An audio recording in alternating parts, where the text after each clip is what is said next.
Hi മക്കളെ, miss concentration of ore എന്ന് പറയുന്ന first stage of extraction of മെറ്റൽസിലെ 4 ടെക്നിക്സ് എന്തൊക്കെയാണെന്നാണ് മിസ് പറയാൻ പോകുന്നത്. ഏതാണ്? കോൺസെൻട്രേഷൻ ഓഫ് ഓറിന്റെ 4 ടെക്നിക്സ്. ആദ്യത്തെ ടെക്നിക്ക് എന്താണ്?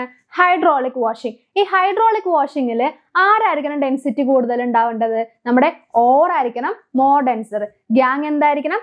ലെസ് ഡെൻസർ ആയിരിക്കണം. ഹൈഡ്രോളിക് വാഷിംഗിൽ എന്താ ചെയ്യുന്നത്? ഓറിനെ നമ്മൾ വാഷ് ചെയ്യാണല്ലേ. അപ്പോൾ ഡെൻസിറ്റി കൂടിയ ഓറ് നമ്മുടെ ബോട്ടമിൽ വന്നിടന്ന് നമുക്ക് സെപ്പറേറ്റ് ചെയ്യാൻ പറ്റും. അതേപോലെ നെക്സ്റ്റ് ടെക്നിക്ക് എന്താന്ന് നോക്കിക്കേ, ഫ്രോത്ത് ഫ്ലോട്ടേഷൻ. ഫ്രോത്ത് ഫ്ലോട്ടേഷനിൽ നേരെ തിരിച്ച് ആരാണ്? ഓർ എന്ന് പറയുന്നത് ലെസ് ഡെൻസർ ആയിരിക്കണം. അതുപോലെ ഗ്യാങ് എന്തായിരിക്കണം? മോർ ഡെൻസർ ആയിരിക്കണം. ഇപ്പൊ ഫ്രോത്ത് ഫ്ലോട്ടേഷനിൽ എന്താ നമ്മൾ ചെയ്യുന്നത്? നമ്മുടെ ഓറിനെ പൈൻ ഓയിലും വാട്ടറായിട്ട് മിക്സ് ചെയ്യുന്നല്ലേ. പൈൻ ഓയിലും വാട്ടറായിട്ട് മിക്സ് ചെയ്യുമ്പോൾ ഒരു ഫ്രോത്ത് പോലെ ഫോം ചെയ്യുന്നതിന്റെ കൂട്ടത്തില് നമ്മുടെ ലെസ് ഡെൻസർ ആയിട്ടുള്ള ഓറും ഒരു ഫ്രോത്ത് പോലെ നമ്മുടെ മുകളിൽ പൊങ്ങി കിടക്കണം. അതേപോലെ ഡെൻസിറ്റി കൂടിയിരിക്കുന്ന ഗ്യാങ് എന്ത് ചെയ്യണം? താഴെ വന്ന് ഡെപ്പോസിറ്റ് ചെയ്യുമ്പോൾ നമുക്ക് അതിനെ റിമൂവ് ചെയ്യാൻ പറ്റും. മുകളിലുള്ള ഫ്രോത്തിൽ നിന്നിട്ട് എന്ത് ചെയ്യാൻ പറ്റും? നമ്മുടെ ഓറിനെ സെപ്പറേറ്റ് ചെയ്യാൻ പറ്റും അല്ലെ. നെക്സ്റ്റ് എന്തായിരുന്നു? Magnetic separation. മാഗ്നറ്റിക് സെപ്പറേഷനിൽ ആരെങ്കിലും ഒരാള്, ഓറോ അല്ലെങ്കിൽ ഗ്യാങ്ങോ, ആരെങ്കിലും ഒരാൾ എന്തായിരിക്കണം?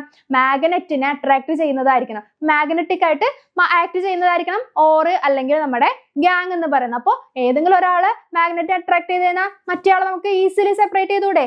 അതാണ് മൂന്നാമത്തെ ടെക്നിക്ക് എന്ന് പറയുന്നത്. നാലാമത്തെ എന്തായിരുന്നു? ലീച്ചിങ്. ലീച്ചിങ്ങില് നമ്മൾ എടുക്കുന്ന ഓർ എന്തായിരിക്കണം? ഒരു സോൾവെന്റിൽ എങ്ങനെയെങ്കിലും സൊല്യൂബിൾ ആയിരിക്കണം. സൊല്യൂബിൾ ആകാൻ പറ്റുന്ന ടൈപ്പ് ഓർ ആണെങ്കിൽ മാത്രമാണ് നമ്മൾ എന്ത് ചെയ്യുന്നത്? ലീച്ചിങ് ഉപയോഗിക്കുന്നത്. അപ്പോൾ നമ്മുടെ ഓറിന്റെയും ഗ്യാങ്ങിന്റെയും നേച്ചർ എങ്ങനെയാണെന്ന് നമ്മൾ അനലൈസ് ചെയ്തിട്ടാണ് ഏത് കോൺസെൻട്രേഷൻ ടെക്നിക്ക് വേണമെന്ന് നോക്കാൻ. അപ്പോൾ ഓറിന്റെയും ഗ്യാങ്ങിന്റെയും നേച്ചേഴ്സ് നിങ്ങൾക്ക് മനസ്സിലായല്ലോ. അത് വെച്ചിട്ട് വേണം നമ്മൾ എന്ത് ചെയ്യണേ? കോൺസെൻട്രേഷൻ ടെക്നിക്ക് നോക്കാൻ. ഓക്കെ ആണല്ലോ?